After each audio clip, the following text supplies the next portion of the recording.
உங்களை அன்புடன் வரவேற்பது உங்கள் டிஎஸ் ஸ்டுடியோஸ். ஃப்ரெண்ட்ஸ் எல்லாம் சூப்பராக இருப்பீங்கன்னு நினைக்கிறேன். இங்கே பாருங்கள், 14/4/2026 அன்றைக்கி ஒரு சின்ன சித்திரை யாத்திரை. எங்கே போகலாம்? கோவை டு வால்பாறை பைக் பயணம். நம்ம நண்பரும் அவங்க மனைவியும் போகிறாங்க. வாங்க பார்க்கலாம். பாருங்கள், திடீர்னு வண்டிக்கு இன்னும் இவ்வளோ ஸ்பீடாக போகுது. தம்பி, ஸ்லோ ஸ்லோ ஸ்லோ. என்ன ஏதோ ஆயிரப்போ, ஐயோ பதறுதே. ஒன்றும் ஆகலைங்க, போலீஸ் பிடிச்சிக்கிச்சு. அதனால் வேலை பாஸ் வாங்கினதுனால அந்த மலை போலீஸ் பாருங்கள் வண்டியெல்லாம் செக் பண்ணுது. ஏதாவது ஆகாத பொருள் இருக்கா, போகுதா, வருதான்னு சொல்லி கம்ப்ளீட்டாக செக் பண்ணிவிட்டு பா அப்படின்னு விட்டாங்க. அங்கே பாருங்க, அந்த கால்வாயில் தண்ணி போகிறது. அடடா, அந்த தண்ணியை பார்க்க என்ன அழகாக இருக்குது பாருங்கள். இதுதான் ஆழியார் டேமு. கொஞ்சம் தண்ணி குறைவாக தான் இருக்குது. சம்மர் அந்த மாதிரி இருக்குது, மழை பெய்யல. கூடிய சீக்கிரம் ரொம்ப இருன்னு நம்புவோம். அதுக்கு நாம் சில வேலைகள்லாம் பண்ணணும், சரிங்களா? இயற்கையை அழிக்காமல் கொஞ்சம் கொஞ்சமாக மரங்களை நட்டுட்டு வாங்க. முடிஞ்ச வரைக்கும் வளர்கிற வரைக்கும் வளரட்டும். எவ்வளவோ அழிச்சிருப்போம் இல்லையா, கொஞ்சமாவது பிராயச்சித்தம் பண்ண வேண்டாமா? அந்த மாதிரி அங்கே இன்னொரு சின்ன ஒரு செக் டேம் பாருங்கள். அங்கே மக்கள் என்ன ஒரு மகிழ்ச்சியாக இருக்காங்கன்னு பாருங்கள். உண்மையிலே இவங்க தாங்க தமிழ் புத்தாண்டு தினம் அல்லது சித்திரைக்கனி அல்லது சித்திரை திருநாள் எல்லாத்தையும் கொண்டாடினவங்க இவங்க மட்டும்தான். ஏன்னா நமக்கு கடைக்கும் வீட்டுக்கும் கோயிலுக்கும் ஓடிக்கிட்டு இருக்கோம் வேகாத வெயிலில். இவங்க பாருங்கள், சுற்றியும் தென்னை மரம், அதுக்கு பின்னாடி மேற்கு தொடர்ச்சி மலை, காலுக்கு கீழே தண்ணி, சுற்றிலும் மரங்கள். ஆஹா, என்ன ஒரு அருமையான இடம் பாருங்கள். பார்க்குறக்கே பரவசமாக இருக்குது. நேரில் போனால் அள்ளும்.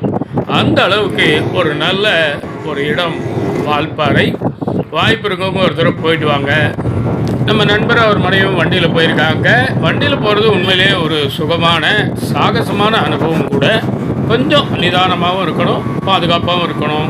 மொத்தத்தில் கண்ட்ரோல் நம்மகிட்ட இருக்கணும். வேடிக்கை பார்த்த மாதிரி இருக்கணும், வண்டி ஓட்டின மாதிரி இருக்கணும். இங்கே பாருங்கள், இந்த மலைகள் எவ்வளவு அழகாக காட்சியளிக்கின்றன. ஒரு விமானத்தில் போகும்போது இப்படித்தான் காட்சியளிக்கும். மேகம் பக்கத்தில் வரும், ஊரெல்லாம் கீழே தரையாக தெரியும் பொடியாக. இந்த மாதிரி ஒரு பசுமை போர்த்திய அந்த மலை, அந்த பசுமையை பார்க்கும்போது நமக்கு ரொம்ப சுகமாக இருக்கும். ரெண்டு பக்கம் பாருங்கள், டீ எஸ்டேட் நம்ம சொல்லக்கூடிய தேயிலை தோட்டங்கள். அழகாக குட்டையாக அந்த செடிகள் நல்லா பறந்து விரிந்து ஒரு குடை மாதிரி எங்கே இருக்குது. இதிலேருந்து தான் நம்ம குடிக்கக்கூடிய அந்த டீ என்று சொல்லக்கூடிய அந்த தேநீரினுடைய இலைகள் பறிக்கப்படுகின்றன. அதனால தான் தேயிலை அப்படிங்கிறாங்க. அதை அந்த தேயிலை பறித்து பக்குவப்படுத்தித்தான் கடைக்கு வரும்போது டீ தூள் அப்படின்னு வருது நமக்கு. ரொம்ப அழகான இடம் வால்பாறை, பார்க்க வேண்டிய இடம். இங்கே பாருங்கள், இந்த வளைவுகள்லாம் எப்படி இருக்குது பாருங்கள்.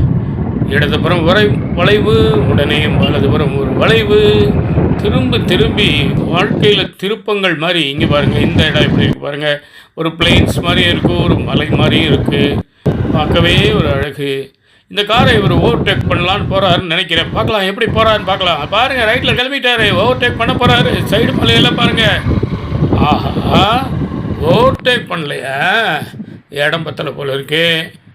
அந்த வலதுபுறம் இருக்க பச்சை மலையை பாருங்கள், ஒரே பசுமை போர்த்தின மாதிரி இருக்குது. ஏதோ பச்சை பெட்ஷீட்டை போர்த்தின மாதிரி இருக்குது. சும்மா குழுன்னு காற்று, கண்ணுக்கும் குளுமையான காட்சிகள்.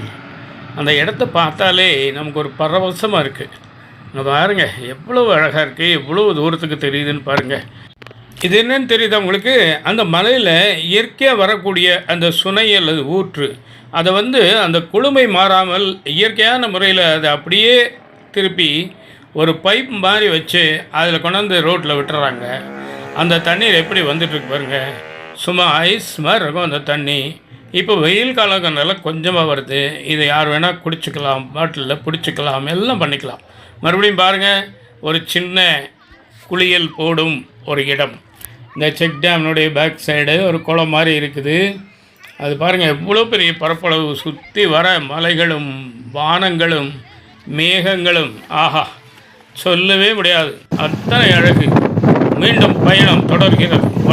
வளைந்து செல்லும் பாதை அப்படிங்கிற மாதிரி ஒரே வளைவு. இத்தனை பேர் இங்கே நின்று வேடிக்கை பார்க்குறாங்களே, என்னன்னு தெரியுமா? ஜக்கர அண்டா அப்படின்னு ஒரு மரம். அது ஒரு நீல நிற பூக்களை கொண்ட மரம். அது இந்த சீசனில் மட்டும்தான் இந்த மாதிரி மலைவாச ஸ்தலங்களில் சில இடங்களில் அது பூக்க ஆரம்பிக்குது. அதுதான் எல்லோரும் அங்கே பார்த்துட்ருக்காங்க. மீண்டும் பயணம் தொடர்கிறது. மாறி மாறி காட்சிகள் வந்து கொண்டே இருக்கின்றன. ஒரே ரோடு மட்டுமல்ல, ஒரே மலை மட்டுமல்ல, ஒரே பள்ளத்தாக்கு என்று இல்லை, கலந்து கலந்து கலந்து சரிவுகளும் மேடுகளும் பள்ளங்களும். ஆஹா, இதோ உங்கள் பாலாஜி கோவில். ஆனால் உள்ளே சென்று படம் எடுக்க அனுமதி இல்லை. ஆகவே வெளித்தோற்றம் மட்டும். ஆலயமணியின் ஓசையை நான் கேட்டேன். அருள்மொழி கூறும் பறவைகள் ஒலியை நீங்கள் கேட்டீங்க. நாம் நிகழ்ச்சியின் நிறைவு பகுதிக்கு வந்துவிட்டோம். இதுகாரம் உடன் வந்து பயணித்து கண்டுகளித்த உங்கள் அனைவருக்கும் நன்றிங்க, வணக்கங்க. வீடியோ உதவி செய்த நண்பருக்கும் மிக்க நன்றிங்க. மீண்டும் சந்திப்போம். உங்கள் அன்பன் டி. சண்முக சுந்தரம், போத்தனூர், கோயம்புத்தூர்.